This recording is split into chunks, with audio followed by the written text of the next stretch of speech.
This is Hidden Killers Week in Review. A look back at the most prolific stories of the week. This is the Hidden Killers podcast with Tony Brueski and continuing coverage of the case against Karen Reed. Oh, it is indeed. And if you're looking for the quicker recap of this, you're getting it right here. If you want a longer, more detailed recap, we're going to have that on the channel as well. In fact, it's probably up by now. But April 28th, 2025, day 5 of the Karen Reed trial. Kind of feels like day 55. Yeah. Because this thing, yes, it's intense. And it's been a lot to see, honestly. It's been very interesting thus far. It's far from being predictable. The day 5 began with what's become an all too familiar routine. Tensions high, the courtroom thick with anticipation, and a strange calm seemed to settle as the digital forensic expert Ian Whiffen took the stand, but his testimony was anything but boring. Whiffen isn't here to talk about whether patterns or simple phone calls. No, he is here to dissect the very data that may hold the key to unlocking what happened that night to Boston police officer John O'Keefe, the night he died. Spoiler alert! It's a lot more complicated than just the simple phone ping. Do you watch Can I any? interject something here? Yeah. To our listeners, I want to say I learned something today. That you like men with accents of whatever his accent was? Yeah, it was cute. It's really cute. Yeah. He sounds extremely intelligent. He could read the phone book and it would sound great. If there's not phone books really anymore. But that point aside, the things that we learn about your cell phone, Oh, yeah. astounding. I thought I knew what cell phones could do. Mm-hmm. This guy opened it up and showed us basically that, like, for example, if you have an iPhone, it knows when it's in a pocket. Yeah. Because the camera is sensing light. Mm-hmm. So it knows when you take it out of a pocket. The battery temperature is always being tracked. Mm-hmm. These are things, maybe on a hot day, you're getting a notification, at least I do on my phone, especially if I'm out kayaking on a 95 degree day. Phone is too hot. Yeah. And it'll take its power level down because it's getting too warm. Well, these phones are always tracking different Everything. data set points. Yeah. They're looking at, is there a face nearby that I can try to recognize? Is there light coming into the camera? Is the battery too hot? Is it on the move? Yeah. There's all these different things that it's doing. It's listening to you all the time. Mm-hmm. It is. It was kind of creepy. He was detailed. I mean, there was times where it got a little boring, but for the most part, he kept it going. And he was revealing a lot of stuff about, what type of data you can get. And the big thing of this was, really kind of twofold here, to try and figure out the how's long to die in cold and explain it by the people who wrote the program on how this works, not just an investigator interpreting what they get. He's a forensic examiner of these things. He knows what he's doing, and he has no skin in the game here. He's just talking about how these things work. So we learned again today, and the Free Karen Reed folks, they're not going to accept it, but he again showed today how that was searched for later in the morning. It was not done at 2 something. It was done much later in the morning. It was like 6 or 5, whenever the time is they found him, is when that was searched, because it made sense, because Karen Reed was talking to the paramedic. How long does it take for him to die in the cold? So you have Jen McCabe going, I'm going to look that up too. It's logical. It's logical. Otherwise, you're talking about a very illogical thing where you have all of these people drunk and in the middle of the night conspiring to hide a death or a murder of them killing a cop in their house. And somehow everyone is in on it. Nobody's ever going to talk or lie or make anything up or spill the beans. It's so improbable. It's so improbable. And I don't know how you go down the road that that's what happened. I just don't. it would be shocking if this is a conspiracy. And now, is there problems with the police? Yes, of course there is. Yeah. But does the truth lie in that he got beat up in the house? No. Does the truth lie in that Karen Reed didn't hit him? I don't know.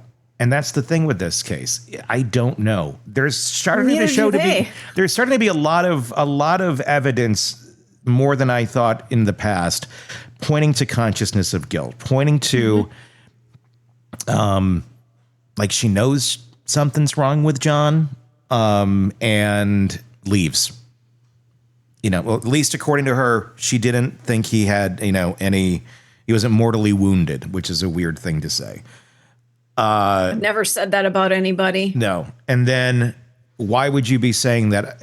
Again, I don't think this was intent. But I think when you get second degree murder is when you leave the person and they're stumbling around, or you didn't see them get into the car. You willingly into the house. You willingly are leaving because you're like, screw that. They're going to be fine.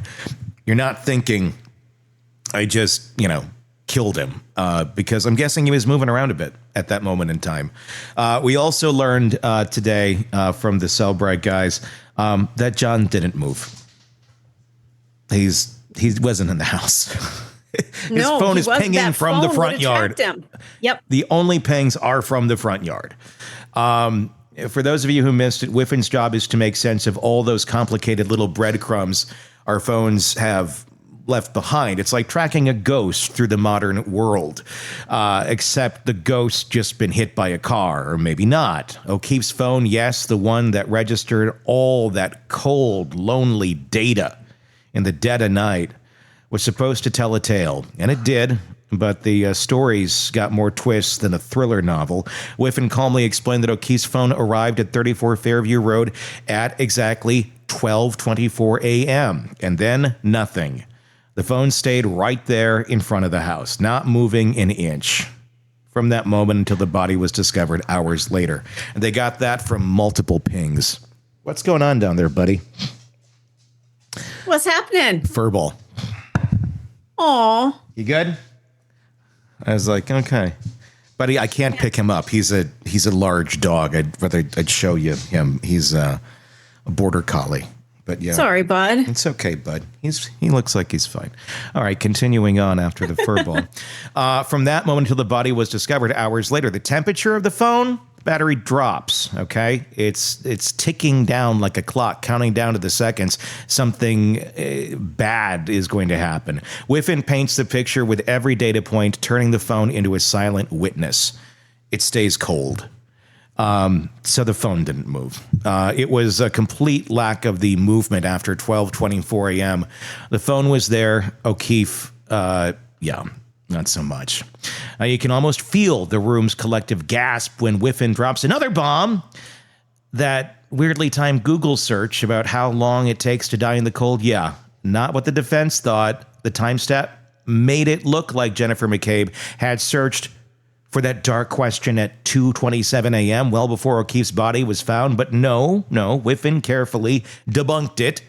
Turns out McCabe didn't search that until much later, around 6:23 a.m., after the body was discovered, not before. The earlier timestamp, it was a quirk of how browsers record open tabs. It's what's been, But again, if you don't want to believe an expert, you're never going to believe this. I'm going with the facts on this one. This guy is not part of the Canton PD or any of the, he's an independent guy. I don't know how you don't just believe some facts here, but it is what it is. So again, does it prove that Karen Reed hit him or killed him? No, but it shows he didn't go into the house and get beat up there. I wonder, Tony, if we can pair up, and we are not defense attorneys or prosecutors, but can they pair up the car's data to the phone and overlap them and see, did the car go in reverse? Oh, that's coming up. Close to the time where the phone ended up where it landed? That's coming up. Yeah. Yep, because they have far more data info on the vehicle now too.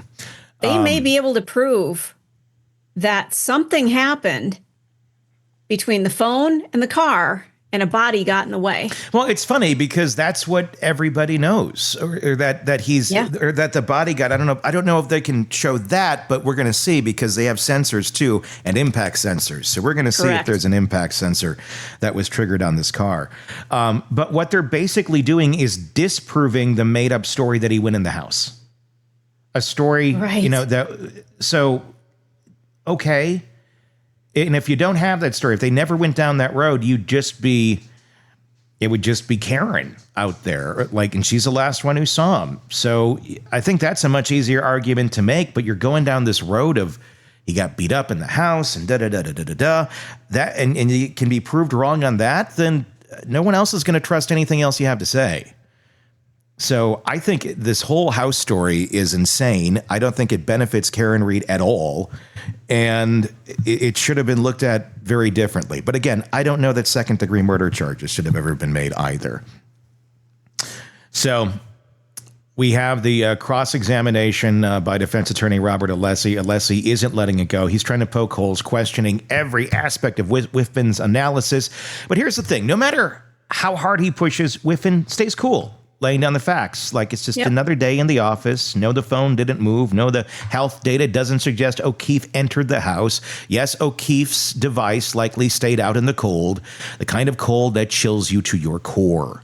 The courtroom then took a break for lunch. The real fireworks happened after the jury left. The afternoon session was a whole other animal. We're dealing with expert witnesses, and enter Dr. Daniel Wolf and Dr. Andrew Rechner, defense experts from ARCA. The crash reconstruction gurus. These guys are supposed to back up Reed's claim that O'Keefe wasn't hit by her vehicle. But their credentials and connections, well, that's where things get a little more murky. Here's the deal. Wolf, who was hired by the Department of Justice originally, has been doing some real dance moves with the defense team. Text, phone calls were exchanged, and oops, some of those messages mysteriously vanished.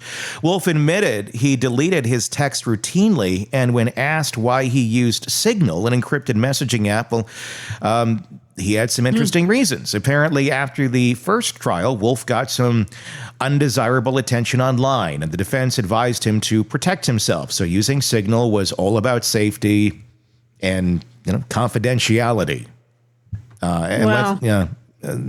Signal has been in the news as of late. Yeah, so it can be hacked. Yeah, and let's not forget the kicker here. Wolf couldn't keep track of his communication with the defense. Deleted texts, phone calls, emails, things that should have been turned over to the prosecution, but somehow weren't. Wolf insists it's all just a big misunderstanding. He was just doing his job, folks. A classic case of nothing to see here, except when the prosecution points out how convenient all of it is, the room starts to feel a little bit bigger. Now, it could be a coincidence. It could be. Could is the operative word. Dr. Rechner, his colleague, didn't have much time on the stand, but he managed to land a few bombs of his own. He, too, admits to receiving some handy information from the DOJ during the first trial, something that might have been against the rules. Apparently, no one bothered to mention sequestration orders to those crash experts. So they got a sneak peek into what other witnesses were saying. Nice. And just like that, the clock winds down for the day. The damage is done. The defense is scrambling to patch things up, some of those holes. And we'll see where it all lands as questions will continue tomorrow in the trial of Karen Reed. It's a fascinating one. It is. And they're poking so many holes in what the defense is claiming. Mm-hmm. It's not looking good. And my gut feeling is this is not going to go well for her. I feel like at the end of the day, we're going to end up with the manslaughter with count 2. I think so, too. I don't think you can. Like. I don't think you're going to get second degree murder. I just don't. I think there's evidence there that points to she was conscious that he was outside. Mm-hmm. But I don't know that she knew something. But I don't know that she was conscious that he was that mortally injured. That's the thing. I think I think she's accurate in what she said. He didn't look mortally wounded, because I think if she looked back, maybe didn't even know she hit him. if she did, and saw him stumbling around and thought he's drunk. He does this all the time where he's pouring extra shots and drinks, as she says, and walking around and taking the cup to other places. So they're all probably used to this, I don't know, drunken behavior, and thought, he's going to walk it off and get into the house. I think that could be very reasonable on this. Now, is that being a responsible friend? She's not on trial for that, but I mean, at the end of the day, you should really make sure that your friend / boyfriend / husband / significant other gets to their location safely. Well, in later stories, she did. True. In later stories, she did. Yeah, the stories do keep changing, don't they? Oh, my God. Yeah. Change more than your underwear. Yeah. Thankfully, there's an Unsolved Mysteries episode on our channel now with Robert Stack and Karen Reed. And it's quite the show.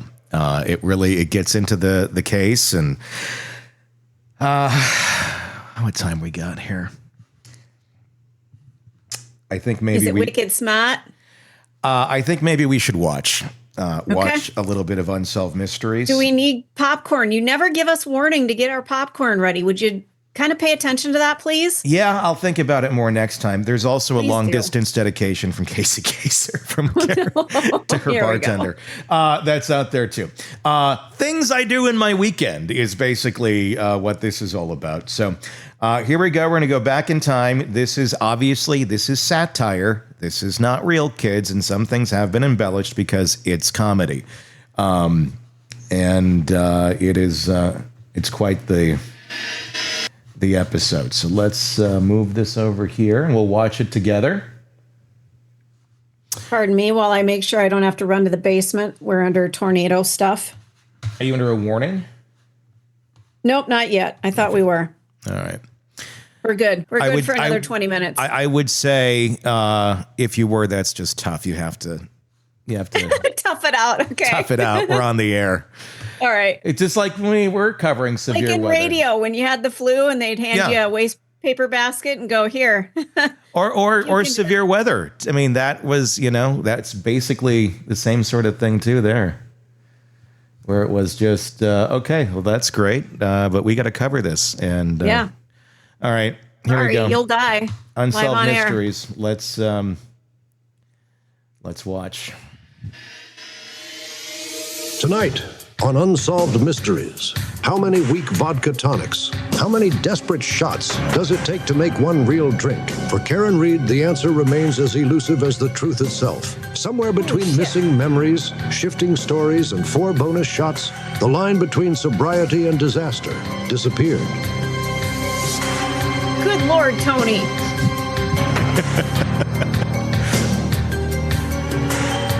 I was going to say we need to get you a girlfriend, but I think I'm... A snowy night in Massachusetts. I showed this to my girlfriend. A respected police officer.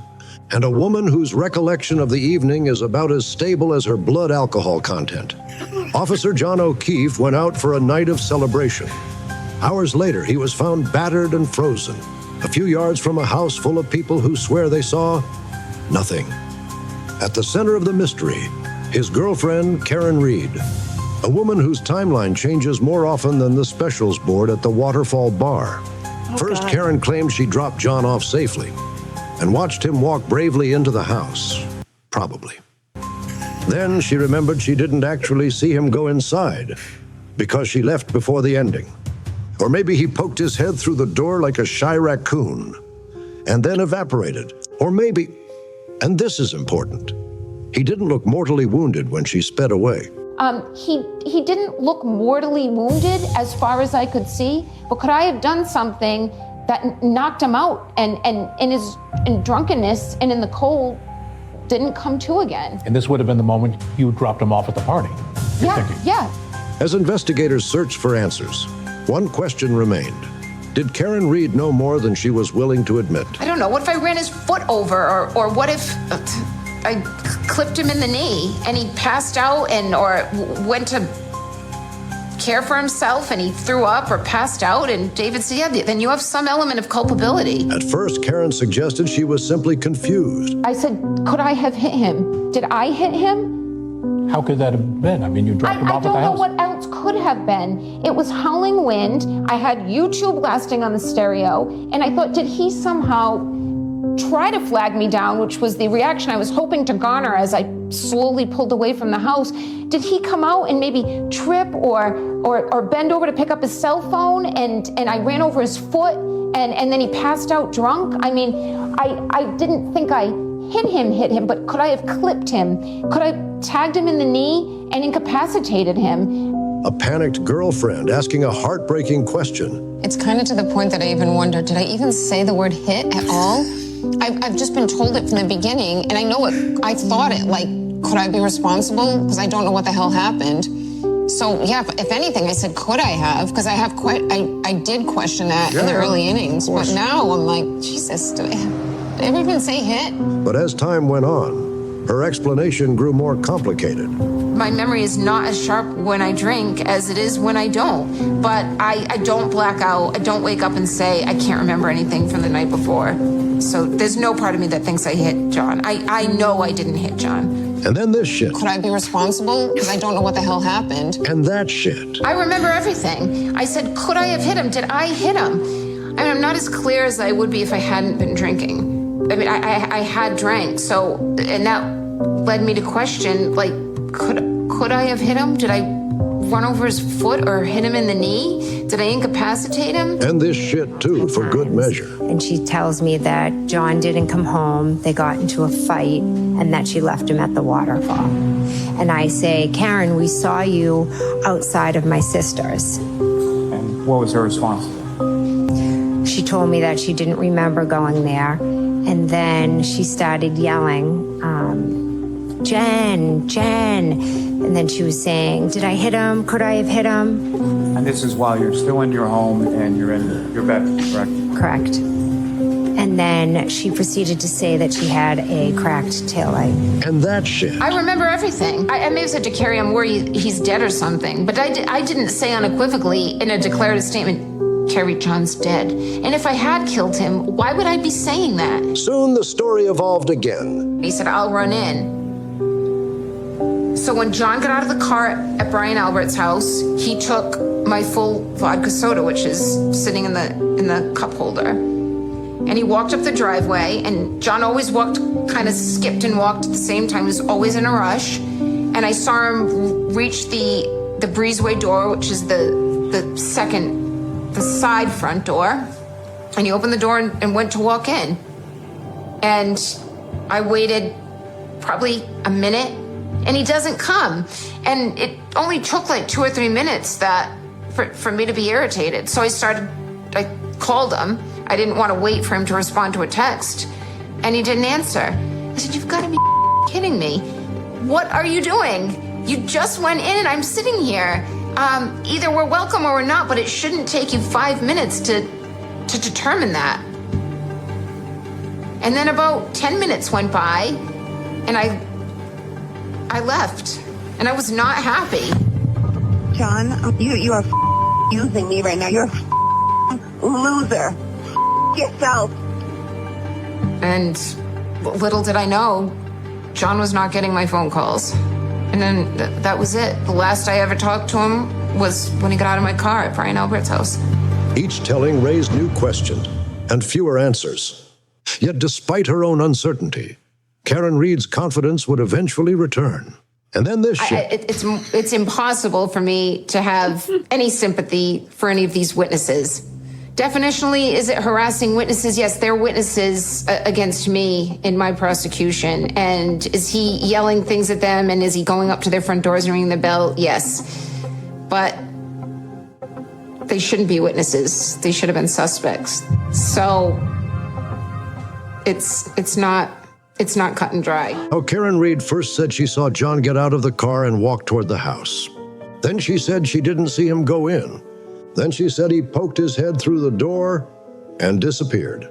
Then she said she left before he even got out. Then she said she left him at the bar. She remembered feeling sick. Then she remembered feeling angry. Then she remembered feeling sick about being angry. Then she forgot all of it and remembered something completely different 2 interviews later. According to Karen Reed's memory, John O'Keefe was simultaneously inside the house, outside the house halfway through the front door, trapped in a snowdrift, and possibly abducted by atmospheric conditions. And despite openly asking, "Did I hit him?" at the scene, Karen would later insist that she couldn't have possibly hit him because it was scientifically, emotionally, and spiritually impossible, according to her. They say that I'm a drunk, vengeful girlfriend, scorned lover, but I'm innocent. I'm being set up, and these witnesses, they're all lying. I just can't wait to get our shot at these guys. It's gonna be the game changer. At this point, trying to follow Karen Reed's story is like trying to solve a murder inside a snow globe during an earthquake, blindfolded, while drunk. Each time investigators thought they had the facts straight, Karen gave them a brand new version, gift-wrapped in vodka and denial. And his mother leans over the kitchen island and says to me, "I think he looks like he got hit by a car. He looks like he got hit by a car." I'm like, wait a minute, were you both looking at the same body? Was it memory loss? I said, could I have hit him? Did I hit him? How could that have been? I mean, you dropped him I off at don't the know house. what else could have been. It was howling wind. I had YouTube blasting on the stereo, and I thought, did he somehow try to flag me down, which was the reaction I was hoping to garner as I slowly pulled away from the house. Did he come out and maybe trip or bend over to pick up his cell phone and I ran over his foot? Deception? Or simply the natural result of 4 vodka tonics, 4 bonus shots, and a breathtaking refusal to pick one timeline and stick to it? This is my version of testifying. Doing this film is my testimony. This has happened to me. Tonight, we ask not just what happened to John O'Keefe, but whether anyone, including Karen Reed herself, will ever figure out what night she's even trying to remember. If you could find your way into her mind, through the fog of vodka-soaked memories, the maze of shifting stories, and the thick walls of self-delusion, then perhaps you, too, could solve a mystery. Wow. That is stunning. There you go. That is positively stunning. I'm not often speechless, but I'm not sure what to say. That's what I did this weekend. Tony. Bravo. Oh, you got to hear the Casey Kasem one as well. That's out there on all of our social platforms, and there's an even longer one and a slightly different one on YouTube as well. It's fascinating, but it's comedy, it's satire. Those are not supposed to be real statements or anything. It's all, it's satire. So things have been embellished in those. But other things have not. So, but my God. So there you go. There'll be a lot more of that stuff. Tony B Pod is my Twitter, or X, or whatever the hell, if anybody wants to follow that. I also put up some interesting graphics today. A Choose Your Own Adventure Karen Reed book. Oh my God. How do you find the time? Well, I'm just doing it in between other things, and my brain is just going nonstop on things about this. Let me, I'll pull the graphic up here. And obviously, if you're listening to this, you got to check out our YouTube page, and you can see all of these things or follow us on social media. Let me save this down here. I'm in awe of your talent. When we work together in radio, we call like the jingles and things between songs, we call that imaging. And Tony was always an amazing guy at imaging. Here you go, Karen. Oh my God. Yeah. Choose Your Own Adventure. It's like a book from childhood. Yeah. Karen Reed, The Night of 1,000 Stories. And she's holding a vodka tonic in her hand. And the house is in the background. Yeah, there's a house in the background. Can you survive a night of missing memories and shifting timelines? Yeah, it looks just like the old Choose Your Own Adventure. Another creation today that I put out on the social media, a Nintendo game, Escape from Fairview Road. Oh my God. Let me. You might need to do your own YouTube channel of how to do some of this shit. It's not hard. Oh, shut up! And I don't want to give away my secrets. Well, I can understand that. Not Colonel that there's many Sanders, secrets. but here's the thing. This is just. I mean, it's with the help of AI. Don't say it's not hard, because to the average person who has no clue where to even begin, it is hard. It's hard to come up with the ideas. No, the ideas are easy. It's the the AI is easy to do this. The ideas are because you got to think in kind of a weird way to come up with some of this shit. You have to be half a bubble off, and we know that you are, and it works for you. It's so there you go. That's Escape from Fairview Road, and here's some product some screenshots from the back of the box. So is this old school Nintendo? Yeah. Here, take a look. See, there's Escape from Fairview. Wow. Wow, this completely brings me back. Yeah. You can see him in greater detail on our social media channels, so go follow it there, and at Tony B Pod on X or Twitter if you want to see those specifically. So there you go. Got to find humor in the darkness. Otherwise, there's no way in hell I think we could do this. So, right. So there you go. That's the latest on the Karen Read trial. I'm sure we'll have more to talk about tomorrow. Craving non-stop true crime updates? Press subscribe now and get the latest cases, analysis, and expert commentary delivered straight to your feed. Only from the Hidden Killers podcast and True Crime Today. She was a doting mother, the kind who baked cookies, made the best homemade Halloween costumes, and never missed a PTA meeting. The perfect mom. Until the police found something buried in the backyard. A secret she kept for years. A secret she thought would never come to light. The neighbors gasped. Not her. She's so nice. But people forget. Monsters don't always look like monsters. Some wear aprons. Some tuck their kids in at night. And some hide their darkest deeds in places they think no one will ever look. If only someone had heard the warning signs, had recognized the patterns from an eerily similar case on Hidden Killers with Tony Brueski. If they had only subscribed to True Crime Today Premium Plus on Apple Podcasts, they could have listened ad-free before anyone else and saved themselves from baking cookies with a serial killer. Instead, well, they won't be RSVPing to this year's PTA meeting. Subscribe now to True Crime Today Premium Plus on Apple Podcasts.